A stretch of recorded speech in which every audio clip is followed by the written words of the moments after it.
Fala investidores e investidoras, tudo bem com vocês? Hoje eu quero trazer uma recomendação de um livro para vocês, que é o Como Fazer Amigos e Influenciar Pessoas, do Dale Carnegie, e também comentar sobre alguns assuntos que esse livro traz, que são fundamentais, e mesmo que esse livro tenha sido escrito lá em 1936, eu acho que ele está mais atual do que nunca para a gente comentar sobre alguns assuntos que ele tem aqui. Então, fica até o final do vídeo que eu garanto para você que vai valer muito a pena. Bom, como eu comentei com vocês, esse livro foi escrito em 1936, então é um livro extremamente antigo, tá quase fazendo 100 anos que ele foi escrito, e o Dale Carnegie, que é o autor desse livro, ele é um cara que desde pequeno se destacou muito porque ele basicamente começou a entender o quão importante é você ter habilidades sociais. Ele na escola nunca foi bom com esportes, então o que ele conseguiu fazer para poder se destacar na escola foi basicamente participar de discursos. Ele basicamente ia lá e tinha disputa de oratória, de discurso para poder ver quem tinha a melhor apresentação. Então você tinha um tema lá e ficava duas pessoas debatendo sobre aquele tema, e aquele que tivesse o melhor discurso para poder convencer os jurados acabava ganhando. Isso foi algo que ele percebeu que ele tinha habilidade, ele tinha aptidão para isso, porque ele conseguia muito bem saber ler as pessoas e entender as pessoas, e foi algo que ele levou para sua carreira, que fez com que ele criasse a Carnegie Foundation, que é basicamente a maior escola que a gente tem disponível no mundo para poder ensinar sobre inteligência emocional, e a gente teve algumas pessoas aí que foram alunos dele diretamente do Dale Carnegie ensinando, ou pessoas que futuramente vieram a fazer os cursos dele. Algumas pessoas, como por exemplo o Warren Buffett, que é o maior investidor de todos os tempos, que ele relata que ele foi fazer o curso do Dale Carnegie porque ele tinha muito medo em falar em público, e ele não queria sair do curso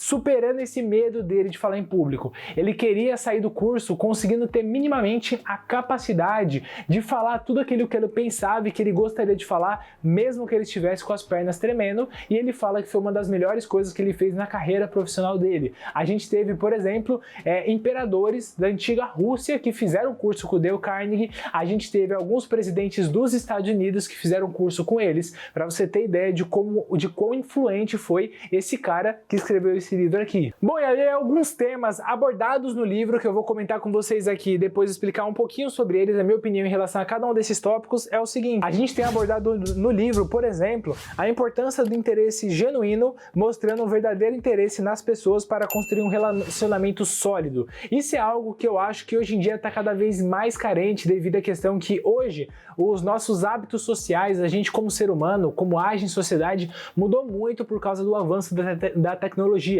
A forma como a gente se comunica passou a ser um negócio muito mais por texto ou por áudio do que realmente no tate a tate ali, no olho, como a gente tinha há 20 a 30 anos atrás. Isso faz com que a gente tenha uma mudança no comportamento social em si, e a gente fica cada vez mais distante da pessoa. Eu pergunto para você, quando foi a última vez que você realmente sentou e se interessou pela conversa de alguém com quem você estava trocando ideia ali? Você realmente pegou e você não ficou ansioso para poder falar o seu ponto de vista, ou para poder falar uma experiência parecida que você passou com aquilo que aquela pessoa estava te contando? Você realmente sentou, estava disposta, interessado ali a escutar a conversa daquela pessoa, escutar o que ela estava te falando. Isso é algo que é cada vez mais raro. Bom, outra coisa que aborda aqui no livro, a importância de você sorrir e lembrar o nome das pessoas, um gesto simples, mas que faz muita diferença. Eu mesmo, esse livro aqui eu já li, sem brincadeira, já devo ter lido esse livro umas 5, 6 vezes, e essa é uma das coisas que eu mais memorizei e tento aplicar no meu dia a dia. Então, qualquer tipo de relação que eu vou ter com outra pessoa, eu sempre pergunto o nome da pessoa, para quando eu for me despedir, ou quando eu for pedir alguma coisa para ela, eu me direcionar a ela pelo nome dela e não por um título, ou por um cargo, ou pela profissão dela. Então, por exemplo, tô indo visitar um amigo, uma amiga minha, tô indo ali na portaria. Eu pergunto o nome do porteiro, para quando eu for me despedir dele, ou tiver que pedir alguma coisa, eu chamar a pessoa pelo nome dela, não chamar por porteiro, ou outra coisa assim, ou evitar de falar o nome da pessoa, sabe? É sempre bom você falar o nome da pessoa, que até no livro ele fala, né, uma frase que ficou muito marcada para mim, ele fala que o nome de uma pessoa é a palavra mais doce e amigável que ela pode escutar em qualquer idioma, e eu concordo muito com isso e faz muito sentido. Bom, o livro também aborda muito sobre a questão da escutativa, como eu comentei com vocês, que é realmente você sentar ali e estar disposto a ouvir a pessoa e muito mais interessado em escutar a pessoa do que você falar ou você meter um outro assunto no meio. Tem aquela famosa frase, né, a gente tem 2 ouvidos e apenas uma boca, boca para a gente poder escutar muito mais o que a gente fala. E muitas vezes a gente acaba esquecendo disso e acaba colocando um assunto em cima de outro assunto numa conversa, e quando você vai dar uma analisada realmente no que foi conversado ali, às vezes tem assunto totalmente distinto e diferente, porque basicamente cada pessoa vai jogando um assunto em cima de assunto e não consegue concluir um assunto. Parece até que tem uma disputa para ver quem é a pessoa que vai trazer o assunto mais interessante, e no final das contas você não consegue ser escutado pela pessoa, essa escuta ativa, e a pessoa também não te escuta o tanto quanto gostaria. Bom, outro tópico muito interessante que o livro aborda é a questão do reconhecimento e elogios. Então, quando alguém faz algo bom para você, a melhor coisa que você pode fazer é dar um elogio sincero e agradecer aquela pessoa por aquilo que ela te fez. Às vezes as pessoas fazem coisas que nem precisam, mas ela quer fazer aquilo de bom grado para poder te agradar. Nada melhor do que a pessoa receber mais do que digno elogio por aquilo que ela fez, um agradecimento sincero por aquilo que ela fez. E não, aqui a gente não está falando, de você sair agradecendo por qualquer coisa, mas realmente você ter um agradecimento.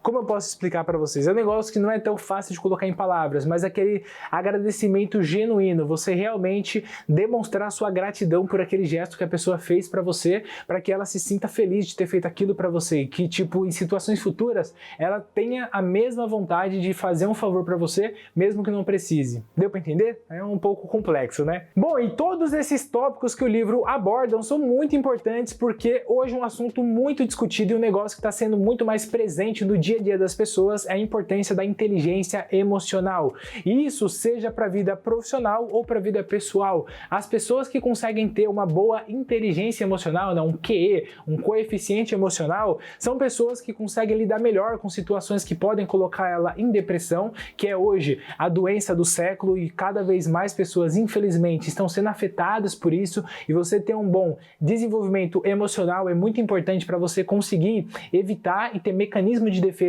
para poder lidar com situações ou com coisas que podem vir a acontecer com você, que podem provocar a depressão. Então isso é muito fundamental. E quando a gente olha para o âmbito profissional, hoje as empresas estão olhando muito mais para as soft skills, que seriam habilidades interpessoais, do que para as hard skills, que seriam realmente habilidades técnicas. Então, você tem às vezes aí empresas como o Google e outras startups, eles estão conseguindo desenvolver cada vez mais testes complexos e que consigam analisar melhor a soft skill das pessoas, e aquelas pessoas que demonstram ter uma habilidade interpessoal, seja uma habilidade de liderança, seja uma habilidade de saber trabalhar em coletivo, trabalhar em grupo, seja uma habilidade de saber motivar as pessoas, são habilidades que têm sido cada vez mais bem vistas dentro das empresas, e pessoas que possuem essas habilidades conseguem se desenvolver muito mais fácil dentro das companhias, e as empresas estão proporcionando maiores oportunidades para as pessoas que tenham essas habilidades. Então realmente esse livro ele é fundamental, porque através dele você consegue ter no mínimo uma reflexão para começar a pensar em relação a como você pode começar a desenvolver essas habilidades, para isso agregar na sua vida profissionalmente e pessoalmente. Bom, então com isso eu espero que vocês tenham gostado aí da recomendação. Vou deixar para vocês aqui embaixo o link da Amazon para você adquirir o seu livro, tá? Você pode comprar ele pelo Kindle, a versão em e-book, ou comprar o livro físico como esse aqui que tá na minha mão. Realmente, assim, eu recomendo muito que vocês leiam esse livro, e é um livro para você deixar na cabeceira, para você ler de tempos em tempos, para poder sempre estar martelando nesses princípios e as coisas que esse livro passa, porque realmente são coisas muito importantes no dia de hoje. Eu agradeço demais você que assistiu esse vídeo até o final. Se você não é inscrito ainda, se inscreva, e claro, também não deixa de clicar aqui embaixo no gostei, caso de verdade você tiver gostado desse conteúdo. E tchau, tchau, nos vemos no nosso próximo vídeo.